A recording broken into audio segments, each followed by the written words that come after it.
Noniin. Onks tää videolla? Joo. Niin. Tom Teres on jälleen liikenteessä. Helvetti. Paljon elämässä kokenut, mutta en jumalauta olisi uskonut, että ollaan jossain helvetin hirviö edessä jossain marjamettässä. Ja tästä meidän pitäisi jatkaa 600 kilometriä Helsinkiin, niin harvoin tullut ajatus, että itkeäkö vaan naurun. Kyllä tää nyt menee naurun puolelle, että meet vielä tuossa tunti sitten joku ystävällinen herrasmies siunaili meille hyvää matkaa tälle matkalle. Niin, taas mitä koettelee.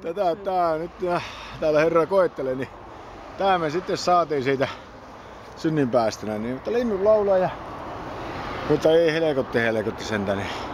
Nyt pitäisi miettiä, että mennäänkö me tuosta hirviä edestä. Teresa miettii, että saako sitä sähköiskoa vai ei. Niin mä en suostu sitä kokeilemaan. Niin. Ei. Tässä alkaa sääsketkin höykkiä kimppuun. Mutta ei jumalauta siis. Takana on nyt meikäläisellä semmonen pikkustovalle 30 kilometriä tässä takana ja Crocsit on vaihtanut, lenkkarit on vaihtanut Crocsia, niitä on vähän tuunattu ja vielä pitäisi 1,5 tuntia jaksaa, mutta ei mä nyt ihan varma, että haluanko sitä mettässä kulkea, mutta niin, jatketaan ja ollaan aika hyvällä asenteella liikenteessä, että ei meitä murra suomalainen metsä. No, mennäänpä katsomaan.